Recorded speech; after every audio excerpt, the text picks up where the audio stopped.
Hello everyone and welcome back to Tea with Jules. My next guest is called Alison Rice. She has worked in the digital space for the last decade.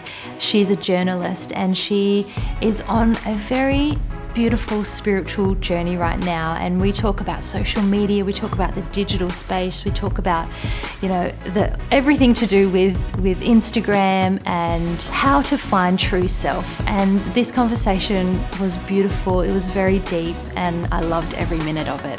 She's my new friend. Please welcome Alison Rice.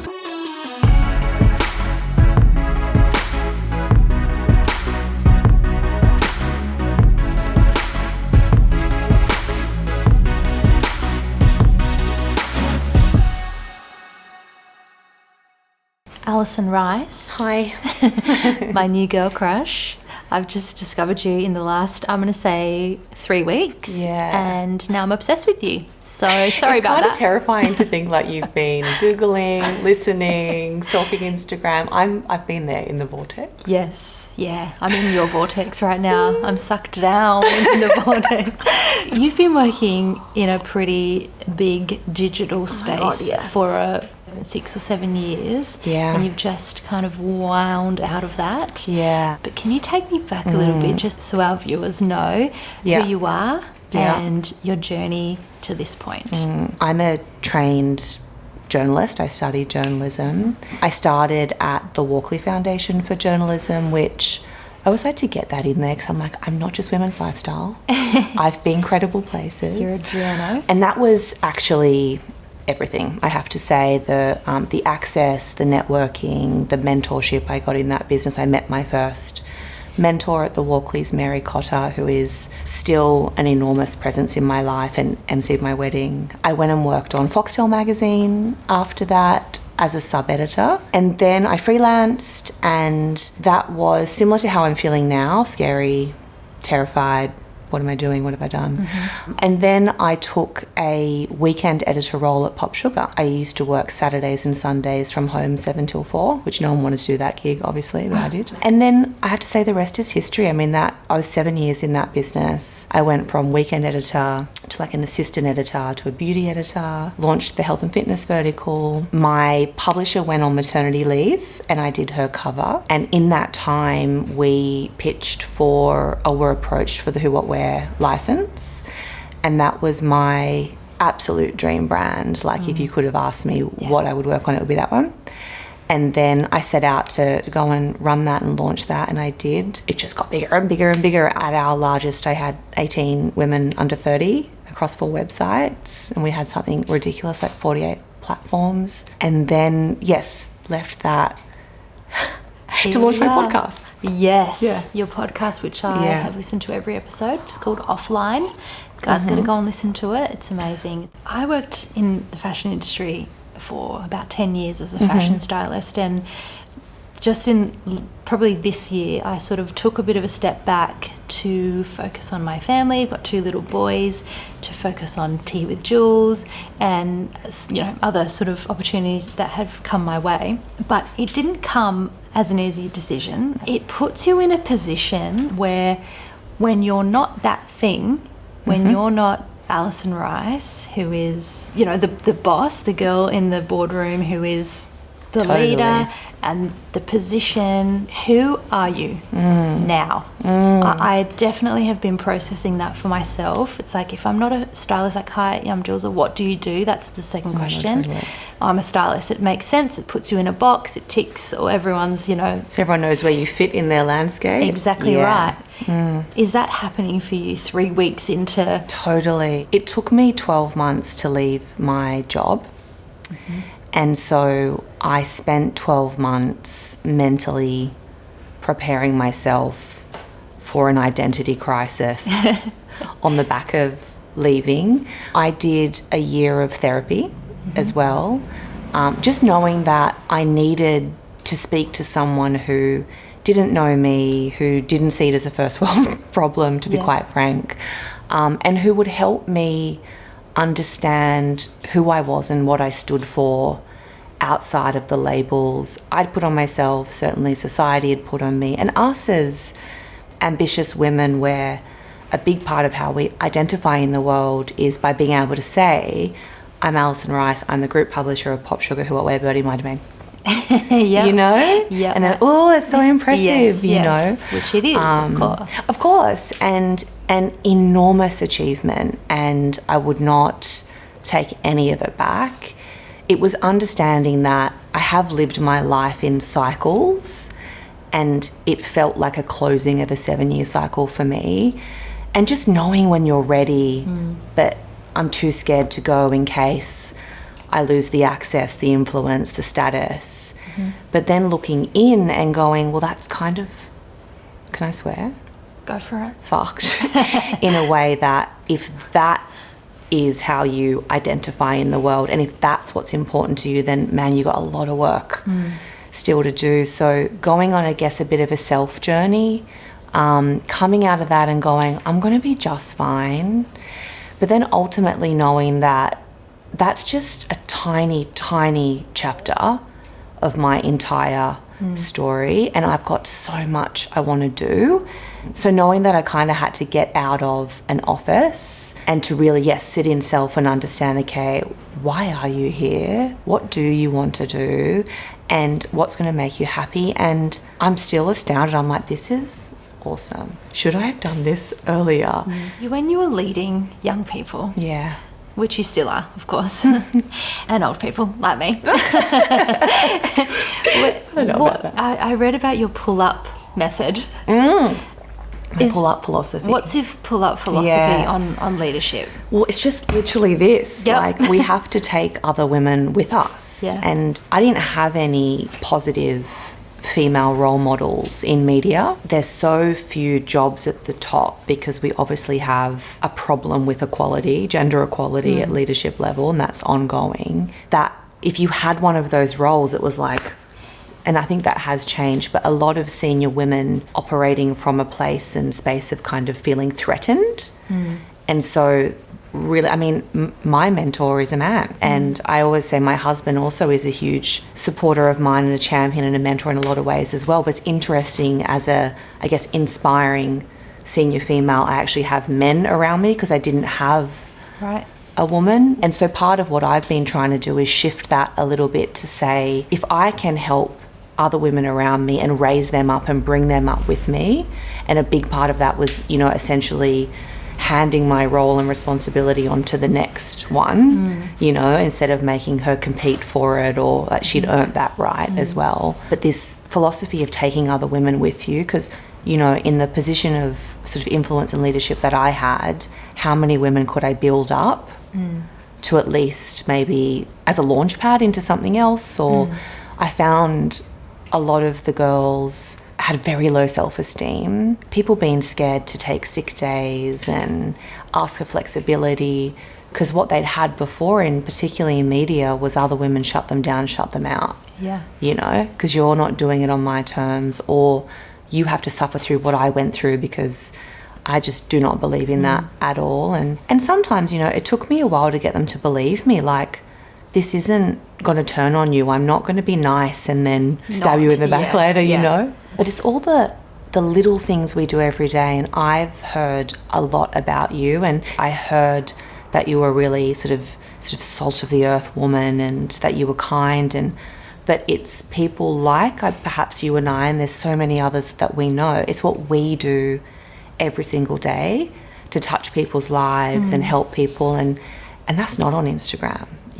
All of the work I do is not on Instagram because it's this, and it's the time, and it's the discreet mentoring, and it's the coffees, and it's the helping for free, and connecting people to people. And that's what's missing, I think. The example, the scrolling through, looking at, butt cheeks and boobs, not sitting down having a coffee with your girlfriend when she's falling to pieces, or helping out your friend who needs some business advice, or whatever it is. Totally. And not wanting anything in return.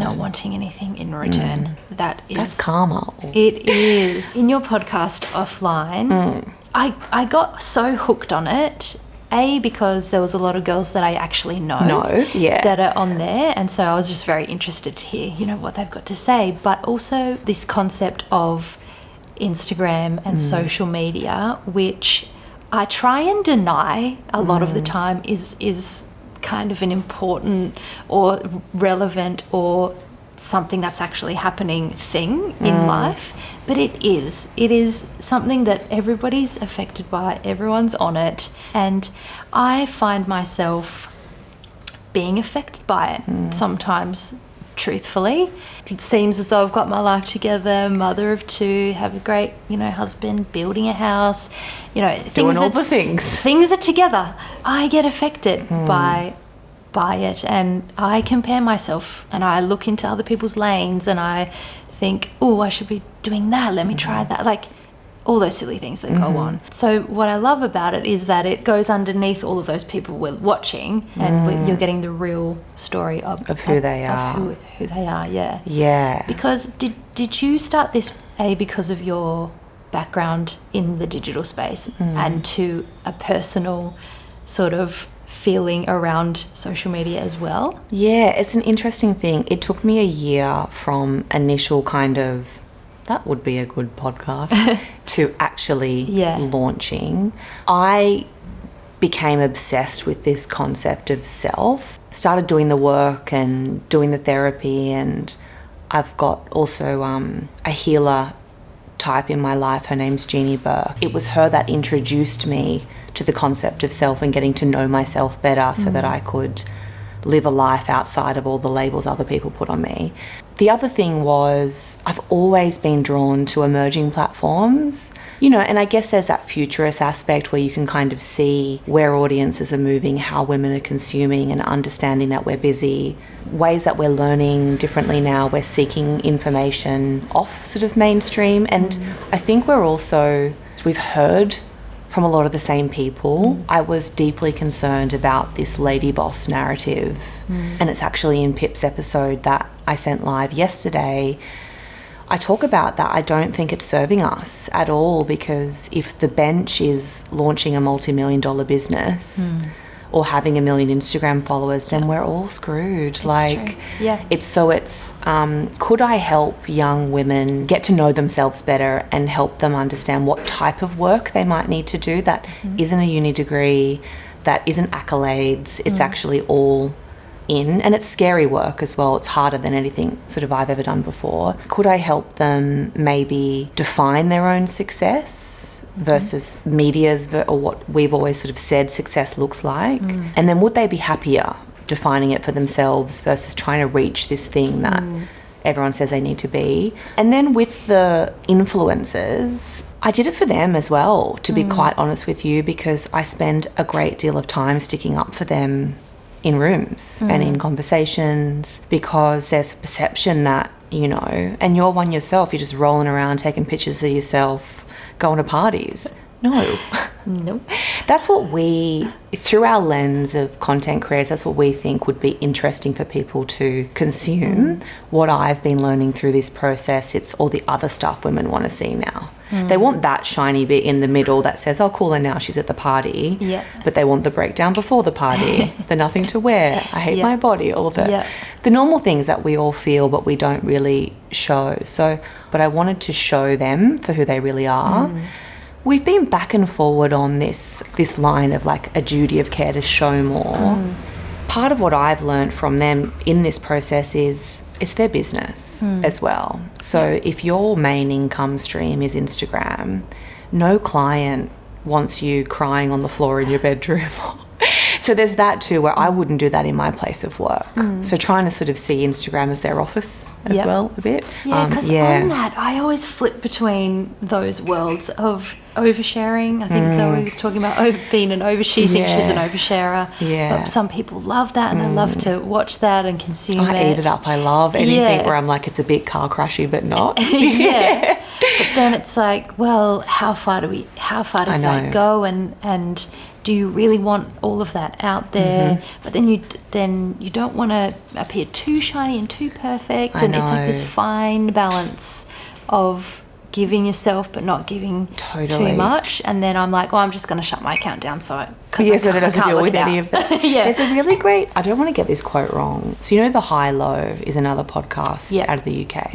And Pandora Sykes is like ultimate best. Yeah. You know, I think she's so inspiring. And she's had a baby recently, and she talks about this very concept of how much is too much. And I think it had some comments about people wanting to see more of her as a parent and the hard times and stuff. And she said this great line that I'm not withholding, I'm withdrawing.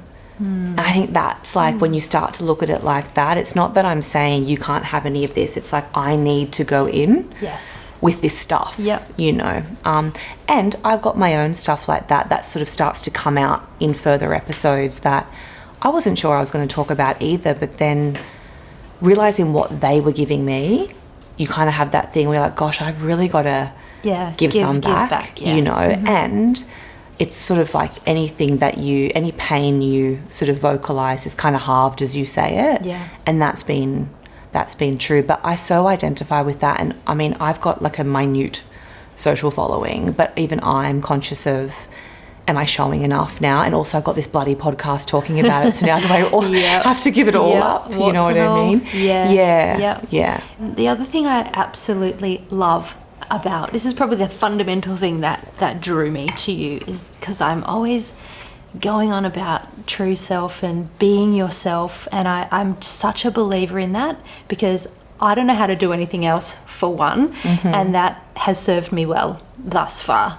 When you ask the question to everybody at the end of your podcast, when you say, you know, who are you when you're sitting in your true... And everyone goes, what? Self? I know, you're like, that's very confronting. It feels like a big answer. But yeah, it's interesting. I think you arrive at the thing you said you wanted in a really to get to backwards way. And you sort of, if you do the work, you reflect in and you go, oh gosh, who am I even doing this for anymore? Right. And how much of my identity is masked now in needing to be this thing for everyone else, particularly as a senior woman if you're, you know, leading big teams. And the exploration of self and the definition of true self for me, to unpack it really quickly, is who are you without all of the labels? And it's hard because how do you answer that without labeling yourself again? It's true. I don't know. And I keep saying in the podcast, like, I actually don't know if I have my line down pat, but the joy has been learning from other women like me, you know, that I really relate to, and how they define self. And I think I've also sent a lot of them off on their own self journey, which, because once you start doing it, as you'll know, you can't switch it off.